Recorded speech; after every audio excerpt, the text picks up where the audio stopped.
What's up, everyone? This is Nox, and welcome to the first Zero to Hero of 3.27.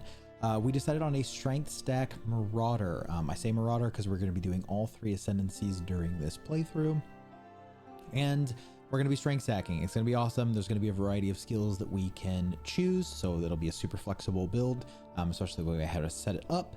And also, we managed to find some really cool tech to basically get Original Sin for like 10 chaos plus the cost of some tattoos. So all of that I will go over later.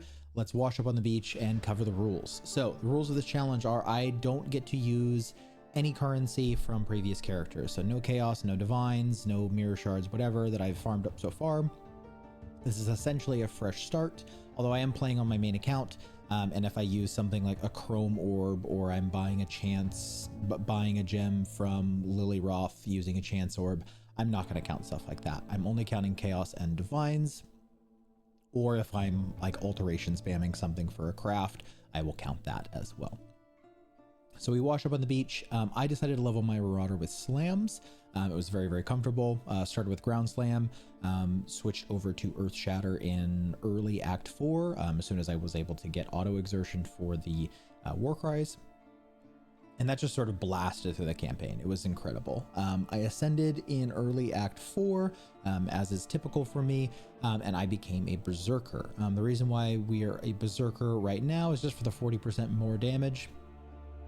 It's super comfy cozy, just sort of deletes bosses and feels really good, and just allows the campaign progress to be nice and smooth. As far as currency, we actually made some in the very first lab we did. So for those of you who don't know, lab is incredibly lucrative. You can take basically any red gem and throw it in there, and occasionally you'll get things worth 50C, 60C. But this league right now, Stone Golem of Safeguarding is very popular. And the first one I sold was like 168, 169 chaos, something like that. And I got 2 of them during the campaign run. So normal lab, I got 1, and then cruel lab, I got 1. And that is where I sort of purchased the first set of upgrades. So as always, I'm going to have a shopping list in the description below, as well as a path of building with sort of like step-by-step leveling and things that I recommend.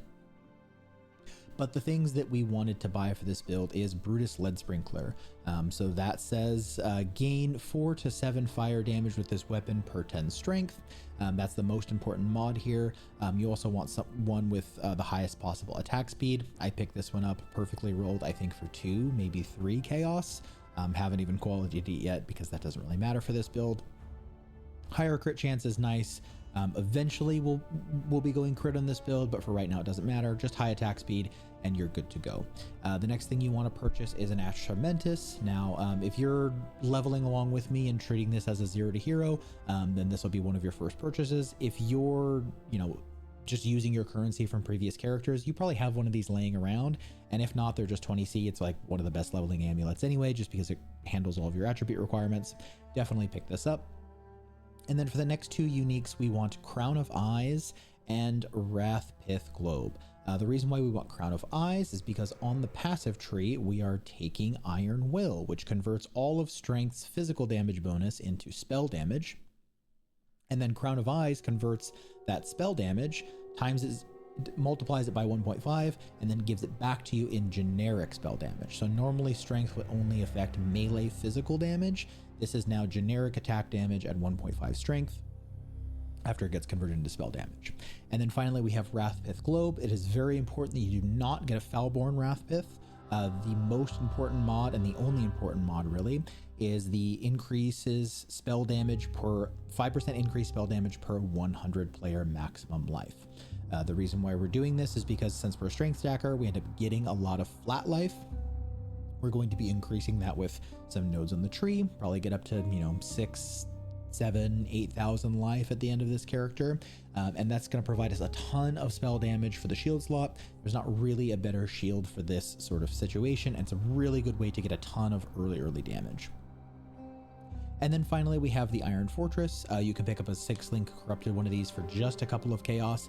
It's very cheap, and you're looking for a high strength roll, and that's pretty much it. You can get a Foulborn one if you want, provided it still has the mod Strength damage bonus, instead grants 3% increased melee physical damage per 10 strength. All that does is it basically multiplies the baseline strength bonus by 1.5, which again gets turned into spell damage and then multiplied by 1.5 again by Crown of Ice. So very good synergy here between these items.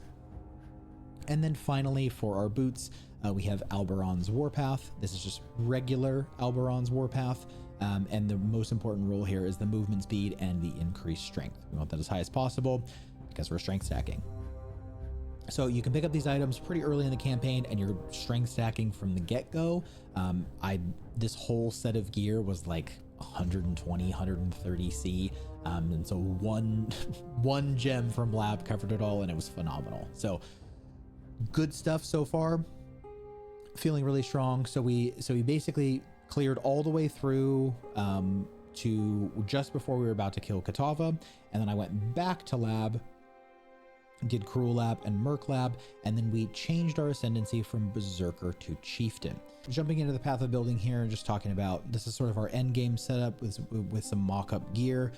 I am a little bit further progressed than this in game, and we're doing a slightly different setup, but this is sort of what you want your Chieftain to be looking like at around level 90. The reason why we're going Chieftain is for Tessalio Cleansing Water and Valico Storm's Embrace. This allows us to essentially stack Fire Res and max Fire Res and get it for all of our resistances, which is quite nice because attribute stackers really want strength and all attributes on every single piece of gear. We also get Namahu Flames Advance because this turns all of our little jewel sockets here into just bonus strength nodes, similar to our Timeless Jewel. It'll actually show up with the circle in game and looks really nice. And then we have Sion Sun's Roar for the increased Warcry power. Talking about just like a general setup of how our skills look. If you want to play strike skills, you totally can. Smite of Divine Judgment is a popular setup to use with this. But I decided to stick with Earthshatter for a while. It felt really good, and we'll be swapping skills around with this build quite a bit. So for our gem setup, we have Earthshatter linked to Fist of War, Pulverize, Overexertion, Fire Penetration, and Elemental Damage with attacks. It's really easy to get a cheap 6-link this league, so this shouldn't be too much of a problem. We have Auto Exertion linked to Seismic Cry, Battle Mage's Cry, and Intimidating Cry. This is just so we automatically have these buffs that we get exerted with Overexertion here, so Earthshatter is always hitting really hard. This is our movement skill setup: Leap Slam, Faster Attacks, Momentum, and Frostblink. We're using this in the campaign as well. Then we have Purity Fire, and then just Enduring Cry by itself. This is a heal to full button. This is a get all your endurance charges button. It's really nice. As far as our DPS goes, we have a pretty decent chunk of damage, almost 4 million DPS with only 1800 strength. Very humble gear. This is our like late game strength stacker setup. So I have rings with attribute quality, strength and all res, some life and, some strength and all attributes, some life, some fire res, and minus mana cost. For a synth belt, you can pick these up pretty cheap. Make sure you're picking up them with 0 quality and they have at least 13% increased strength, and then you can use a Blessed Orb it up to 15, and then quality up to make it 18. We craft these with essences. Just hit them with strength essences until you get chaos res as a suffix. You can also get like a regular res, like any T1, T2 res, and then a open suffix. You can lock suffixes and reforge chaos for a guaranteed chaos res roll there, and then you finish the prefixes, craft life or whatever. For our gauntlets, we just have strength, attack speed, and fire res here. Not too worried about the prefixes too much. All of this gear is probably going to change later on. And then just some example jewels: strength, all attributes, increased attack speed while holding a shield. You can do increased attack speed with maces. You can do spell damage while holding a shield. Just attack speed, that's totally fine. And then increased maximum life. Is a pretty solid setup. And then I do want to talk about our graphs here. We do want let me just double check, make sure I have the right ones. We do want a Molten Zoff graft. This one is really nice because it just provides you with essentially an extra Molten Shell. We'll have a cast when damage taken Molten Shell setup in this build as well. But This provides you with an extra molten shell, like whenever you're missing life, it just gives you a buff for like 4.5k, which is really nice. And then the main stat we're looking for on this is the 3% increased strength. You can get 4%. It rolls from 2 to 4. 4% was pretty expensive. So with this early starting capital, I decided to go with 3%. And then we have any others off craft is totally fine. This one just removes ailments from us, so I found it to be quite nice. We're already unaffected by ignite, but it'll remove, you know, chill, it'll remove brittle, whatever, scorched, automatically from you every 8 seconds, which is nice. And again, the main stat we're looking for here is the 3% increased strength. I'm just going to go over my gear. My gear is pretty garbage. It's like almost worse than the POB here. And I do have a slightly different setup because I am ahead of where the video is. I tried to record this and then I lost the footage. So here we are. Still Brutus Lead Sprinkler, still Crown of Eyes, still Wrathfith Globe, still using a crappy Ash Trementus without any quality. My Iron Fortress, like I mentioned. We have a mirrored ring. So I got this ring for like 10C when I was looking for a decent ring. To get some fire res and some strength. This is a very, very nice ring that I just got a steal on. So you can look for rings like this that already have, you know, big strength, big fire res. And it's really good to just, you know, pick one up if you find them cheap. This one, just got it sort of as is. I think I essence craft this like twice or something and then crafted the life on it. Really easy to make this. My belt, I literally hit it with a single essence and got fire res and then decided to leave it where it was, crafted the life on it. My gloves, I bought them with Fractured Chaos, hit them with a couple of strength essences, got cold res, switched that over to fire res using the harvest bench, and then we're good. I should craft life on this, but I haven't because I'm lazy apparently. And then Alberon's Warpath. So earlier in the video, I mentioned that there is a way for you to get essentially an original sin for 10 chaos for the cost of the jewel. Maybe it's a little bit more now. And then the cost of some tattoos. So these tattoos are about 60C, but it's the Foulborn, the Red Nightmare. This is about 20 chaos right now. I don't know why it says 24 divines when it's clearly listed for 20 chaos. I picked mine up for like 10 or 12C with the 8% increased fire damage as extra chaos damage. If you are ahead of me or you want to jump ahead, you have some extra budget, maybe you have a leveled Marauder and you want to switch into this build, this is something that I would strongly recommend. And if you put it right here, we get 100% of fire damage converted to chaos damage, which is insane. That is what Original Sin does. It converts all elemental damage into chaos damage, but for us, we're stacking fire with the strength stack mod, which is really cool.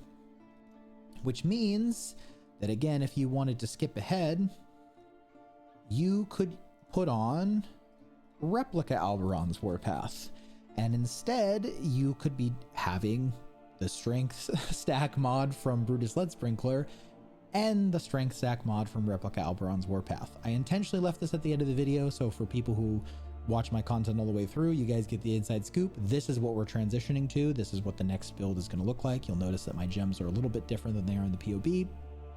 That'll be for the next video though. Yeah, so this tech is insane. You'll notice that my Smite of Divine Judgment, even if I take out Void Manipulation, it's only doing chaos damage. It's not doing any single bit of fire damage. And that's because of just where it's located right here, which is really nice for us because we want fire res anyway because of the Chieftain node that I mentioned before. So you can do this if you want. These tattoos are like, they were about 45 to 55C. I kind of bought them periodically as I was making currency. And once I had a full set of 10, that's when I transferred over and made the chaos swap. I would not do that until you have both Replica Alberons, the Jewel, and all of your tattoos ready to go. So yeah, you can switch that over and then you can look and you can see that we're getting all the chaos damage all the time. Our top end chaos is 350k on a Smite of Divine Judgment. I know we were talking about Earthshatter before, but I was trying out Smite of Divine Judgment. I'm not 100% sure on it. Again, that's the next stage of the character. And then finally talking about how I have made my money. So in part 1, which is the part we're talking about right now, I made all of my money from lab. It was insane. So these Honor Nail Precursor Gauntlets were the last thing I sold on my other characters. Everything else above it was basically day 1. From here to here is day 1. So you can see I've summoned Stone Golem at, 150, 160C. Ancient Womb Gifts that I just dropped in maps sold for 17C. These were like low tier maps too while I was just leveling up.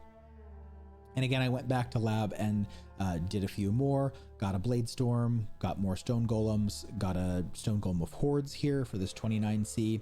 And then you'll see I have a couple more up here, more Stone Golems, Ground Slam, blah, blah, blah, blah, blah. So how you make money using lab, it's really simple.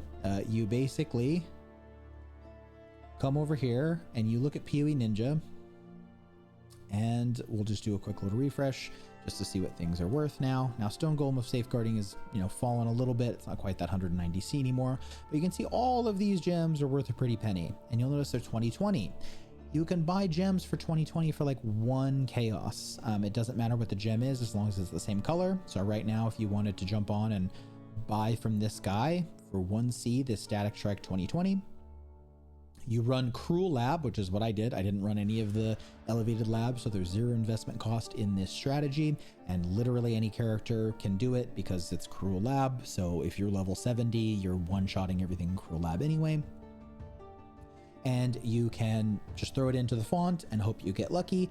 But the thing is with red gems, you'll notice there's not very many red gems up here, but the list of total red transfigured gems is about half the size of the blue gems and about only 2/3 the size of the green gems, right? So there's very few bad options. There are some stinkers. There's some that are only 20 chaos or something like that, but you're essentially turning a 10 chaos investment for 8 gems or something like that into hundreds and hundreds of chaos over time if you just run lab all the way through. And since Cruel and normal lab are so short and they're so easy, it basically takes no time at all and it's free money. It's not going to stay that way forever. Eventually people will stop needing Stone Golem of Safeguarding, probably, and then you could think about doing blue gems as well. It's entirely up to you. But that's what I did. Character wasn't super great early on, and I figured, hey, why not do a strategy that takes no investment, no atlas. You don't have you don't need void stones or anything like that.